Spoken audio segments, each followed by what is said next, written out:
अस्सलाम वालेकुम जी। आज मैं आपको सिखा रही हूँ जी, एक सिंपल सा सैलड है। बहुत मज़ेदार बनता है। चीज़ें आपको दिखा देती हूँ। यहाँ पर आप देख लें, ये मैकरोनी है। I am using about 2 cups of macaroni. अगर आप ज़्यादा बनाना चाहते हैं, आप ज़्यादा बनाकर फ्रिज में भी रख सकते हैं। इसका मसला कोई नहीं होता, क्योंकि घर में जब खाना खाते हैं साथ सैलड्स तो चलते ही हैं। This is one of those varieties. 2 cup आपको मैकरोनी के चाहिए। पैकेट्स पे लिखा होता है टाइमिंग बॉइलिंग का। उसी तरह जैसा मैंने आपको पास्ता सिखाया, उस तरीके से आप मैकरोनी को भी बॉईल करेंगे पानी में और इसको ड्रेन कर देंगे। और ड्रेन करने से पहले थोड़ा सा ऑयल डालेंगे ताकि ये आपस में चिपके नहीं। आप देख सकते हैं कि बिल्कुल भी नहीं चिपक रहे हैं। दैट्स द ट्रिक जो मैंने आपको बताया हुआ है। 2 cups of macaroni. Baby potatoes का मैंने एक छोटा पैकेट इस्तेमाल किया है, उसे भी मैंने बॉईल कर लिया था और उसे आपने छोटे क्यूब्स में काट लेना है।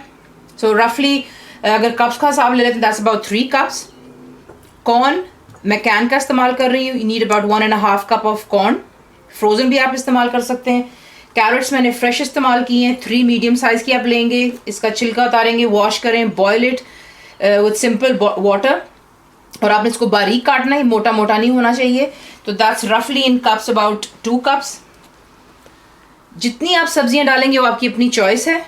बीच में मैं ग्रीन ऑलिव इस्तेमाल कर रही हूँ, आप ब्लैक भी कर सकते हैं। दैट्स रफली अबाउट 20 ऑफ देम। उसे भी आपने यूँ स्लाइस कर लेना है। सॉल्ट आपको चाहिए टू टेस्ट और 1 टीस्पून। शुगर आपको चाहिए होगा, क्योंकि चीनी और नमक का जो होता है थोड़ा सा आपस में ये होता है कि थोड़ा सा नमकीन और थोड़ा सा मीठा सैलड बन जाता है। So it taste very nice. 1.5 table spoon आपको शुगर की चाहिए। That's castor sugar. Black pepper ½ teaspoon. या अगर आप थोड़ा स्पाइसी चाहते हैं थोड़ा सा और एक्स्ट्रा कर लें। बच्चों का ज़्यादा थोड़ा ख्याल रखिएगा। विनेगर आपको चाहिए होगा about 3 to 4 table spoon. Mayonnaise आप इस्तेमाल कर सकते हैं लो फैट। मैं यहाँ पे फुल फैट इस्तेमाल कर रही हूँ। तो आपको चाहिए होंगे तकरीबन 2 या 2.5 कप्स, क्योंकि जब आप मिक्स करेंगे चीज़ें आपको खुद ही पता चल जाएगा कि अगर कम होगा आप और ऐड कर सकते हैं और अगर ज़्यादा होगा तो आप फिर थोड़ा कम ही ऐड करेंगे। तो ये चीज़ें हो गई। मैं आपको दिखाती हूँ कि हमने इसको किस तरह तमाम चीज़ें हमने एक बड़े बोल में डाल लेनी ताकि हम इन्हें ईजिली मिक्स कर सकें। पहले कॉर्न डाला था, मैकरोनी, पोटैटोज़। मैं ज़्यादा इसलिए बना रही हूँ, जिससे मैं आपसे कह रही हूँ कि आजकल क्योंकि मौसम चेंज हो रहा है, घर पे मेहमानों का आना जाना लगा रहता है और चीज़ें ज़्यादा हो वो बेहतर होती है, ना कि कम हो। इन्हें आपने अच्छी तरह मिक्स कर लेना चीज़ों को, और मिक्स कर लेने के बाद हम इसके अंदर जो हमारे बाकी की चीज़ें हैं वो ऐड करना शुरू करते हैं। पहले आप सॉल्ट डाल लीजिएगा।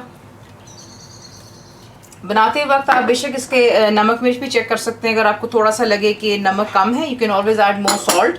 इफ़ यू थिंक शुगर कम है तो आप थोड़ी सी शुगर भी ऐड कर सकते हैं। और क्योंकि ये आपके अपने टेस्ट बड्स पे भी होता है, जब आप कोई चीज़ बनाते हैं प्लीज़ ज़रूर चखना ज़रूरी होता है बीच में, क्योंकि उससे आपको पता चलता है कि आपके लिए कौन सी चीज़ जो है आपकी डिश में मिसिंग है। क्योंकि मैं आपको बताती ज़रूर हूँ, लेकिन ये है कि थोड़ा अपने टेस्ट बड्स का भी आप खुद भी इस्तेमाल किया करें। उससे ये होता है आपको पता चलता है कि आपको क्या चीज़ में मज़ीद और ऐड करनी है। मैं भी यूँ ही करती हूँ। बेशक आपको बताने के बाद अगर मुझे कम लगता है तो मैं थोड़ा सा और ऐड कर लेती हूँ। ये ऐड कर लेने के बाद इसमें हम मेयोनीज़ डालेंगे और तमाम चीज़ों को अच्छी तरह मिक्स कर लेंगे। अगर मेयोनीज़ कम होंगी तो हम इसमें और ऐड कर लेंगे। तमाम चीज़ों को आप मिक्स करें, इसको फ्रिज में रखें ठंडा, इसको सर्व करें। ज़रूर इसको बनाइएगा। You can use it with barbecues. Tandoori chicken भी आपने देखा होगा। जितनी भी बारबेक्यू की चीज़ें होती हैं उनके साथ में आप ये जो होते हैं सैलड्स बहुत अच्छे लगते हैं। You can add lettuce in there if you want, iceberg, capsicum, जो आपका दिल चाहे। मैंने आपके सामने बना दी है। वेरिएशन सब्जियों की आपकी खुद होती है। ज़रूर बनाइएगा। आपको कैसा लगा, and thank you for watching the video.